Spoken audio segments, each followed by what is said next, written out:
Hello दोस्तों, आप सभी का स्वागत है आपका अपने YouTube चैनल मैथ पॉइंट में। दोस्तों मैं विजय कुमार और आज हम आप लोगों के लिए रेलवे के एग्जाम में जो क्वेश्चन पूछे जाते हैं वो भी रोमन अक्षर से, क्योंकि रोमन अक्षर वाला हम बहुत बचपन में पढ़ चुके होते हैं लेकिन हम भूल जाते हैं।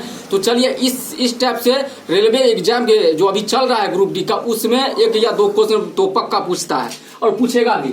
तो देखिए रोमन अक्षर में आपको जो इतनी बातें जो हम लिख दिए हैं, आपको इतना बात याद रखना पड़ेगा और याद कराने का ट्रिक हम बताएंगे, वो जिंदगी भर के लिए आप नहीं भूलिएगा।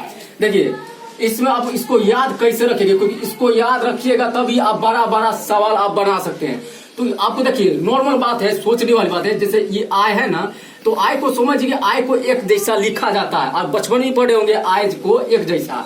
तो ये भी है, भी को कैसे लिखा जाता है, तो 5, भी को 5, एक्स का मतलब हो गया 10। आप 10वीं क्लास में भी पढ़े होंगे तो क्लास में ऐसे ही 10 वाला एक्स वाला को क्या बोलते हैं, 10। यहाँ तक खैर पता भी रहता है, लेकिन यहाँ से 50, 100 इतना को हमें पता नहीं रहता है। तो आपको ऐसे याद करना है। ये एल वाला को जो 50 बोलते हैं, ऐसे सोचना है कि एल वाला जैसे हो गया लंगड़ा लुल्ला, मतलब ऐसे सोचना आपको। आधा वाला एल वाला क्या हो गया, आधा वाला, यानी 100 में 50। तो आप क्या करना है, एल से यानी लंगड़ा यानी आधा होगा, जो आधा सीधा चलता है ना, आपको समझाने के लिए बोल रहे हैं। तो ये हो गया एल का मतलब 50। और सी का मतलब हो गया सेंचुरी। सी मतलब हो गया सेंचुरी, मतलब जैसे कोई क्रिकेट जैसे विराट कोहली हो या रोहित शर्मा, जब सेंचुरी मारता तो बोला जाता है कि 100 रन मार दिया है, सेंचुरी मतलब यानी 100 मारा है। और ये बी वाला और एम वाला, इस दोनों में कंफ्यूजन है। तो आपको ऐसे याद करना है। सबसे पहले सोच रहा है एम है ना, तो आपको इस बार में सोच रहा है कि एम से हो गया नयका मेहमान।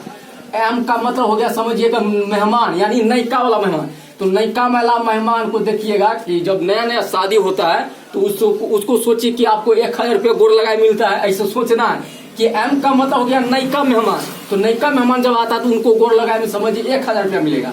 और ये डी से ऐसे सोचना है कि डी से हो गया दोसरका वाला मेहमान, यानी पूर्णा वाला। तो पूर्णा वाला को 500 रुपया गोर लगाए से काम चल जाता है। आपको इस तरीका से आपको हम याद करने की कोशिश किए हैं, और नहीं तो इसका स्क्रीनशॉट भी आप ले सकते हैं। और नीचे हम कुछ क्वेश्चन लिखे हैं जो एग्जाम में क्वेश्चन पूछे गए हैं। जैसे मान लिया, अच्छा एक बात और सोचना है, यहाँ एक्स यहाँ हो गया कितना, 10। आप सोचिए कि सर 10 से पहले हम क्या लिख सकते हैं। एक बात याद रखिए, कोई भी अक्षर का रिपीट जो है 3 बार होता है, 3 बार के बाद ज्यादा रिपीट नहीं होगा।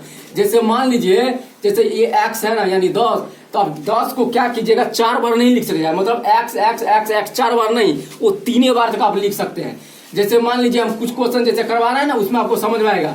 जैसे एक्स है ना, आप बोलिए कि सर 9 कैसे लिखेंगे, ये तो 10 हो गया, 9 का कोई अक्षर नहीं है। तो ऐसे सोचना है, ये हो गया 10 हो गया, इसमें से 1 घटा दीजिए, हो गया ये 9। 9वां क्लास में भी आप पढ़ेगा। देखिए आपको सोचना इस प्रकार से है कि एक्स से पहले अगर कोई अक्षर लगा दीजिएगा तो उतना माइनस होगा, एक्स के आगे लगाइएगा तो वो ज्यादा हो जाएगा। जैसे यहाँ देखिए 32 है ना, तो 32 लिखने के लिए क्या कर, हमको पहले 30 क्या जरूरी है। तो 30 कहाँ से लेंगे, 10, 20, 30 हो गया।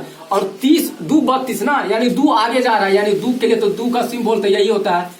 आई देखिए 1 का ऐसा ही होता है, 2 का भी ऐसे होता है, 3 का भी ऐसे होता है, और 4 का देखिए 5, अगर 5 का होता है भी, 5 का होता है भी।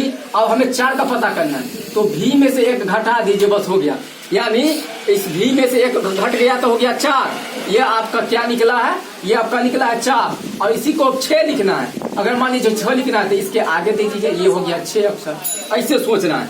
अब यहाँ देखिए 43 है, यानी 40 3 43। तो 40 को लिखने के लिए आप क्या सोचिएगा, देखिए 40 का आप ऐसा नहीं लिखिएगा कि 4 बार, हम बोले थे कि एक कोई अक्षर 4 बार रिपीट नहीं होगा, यानी 3 बार रिपीट करेंगे। तो 3 बार रिपीट से तो पूर्व लिखेगा, 30 से पूर्व। तो 40 लिखने के लिए एल से क्या होता है, लंगड़ा, यानी 50, ऐसे सोचना है। और 50 में अगर हम 10 घटा देते हैं, 50 के पहले, एल का मतलब होता है ना 50, तो 50 से पहले अगर हम 10 लिख दिए हैं, इसका मतलब 50 में से 10 घट गया तो हो गया 40। अब हमें 3 लिखना है, तो 3 के लिए तो ऐसा ही सिंबल होता है, 3 के लिए बस 43, यानी 40 3 43। 14, तो 14 लिखने के लिए 10 4 14 ना, तो 10 हो गया, ये 10 हो गया। 4 लिखना है तो 4 का सिंबल ये होता है। अब ये बता दिए, 10 और 4 हो गया 14। अब 188, तो 188 ये बड़ा क्वेश्चन है। तो 100 के लिखने के लिए सी से हो गया ना 100, यानी सेंचुरी। और 88, तो हमें 50 और 8 चाहिए, मतलब 50 और फिर 30 8। तो पहले 50 के लिए L लिखे, यानी C 100 और 50 150 हो गया है। अब हमें 30 8, तो 30 के लिए तो 3 गो हो गया, 10 10 20 30 और 30 8 लिखना है ना। तो 8 पर V पर हो जाएगा 3 गो, V मतलब 5 और 5 और 3 8, मतलब 188 का हो गया रोमन अक्षर ये। 729, तो 729 के लिए सबसे पहले सोचना है कि 500 कैसे लिखेंगे। तो 500 के लिए हम अब ये बताएं कि D से होता है, यानी दो सरका मेहमान, तो D को हो गया 500। अब हमें चाहिए 200, तो 200 लिखने के लिए 100 C हो गया, फिर 100 C हो गया, यानी 500 2 700। अब हमें लिखना कितना 29, तो 29 यानी 20 ना 29 ना, तो x यानी 10 10 20 हो गया। अब हमें 9 लिखना है, तो 9 के लिए तो यही सिंबल होता है, यानी DCC आई है या x हो, इसी को 9 हो गया। यानी इस तरीके से आप कोई भी रोमन अक्षर को आसानी पूर्वक निकाल सकते हैं कोई भी एग्जाम में।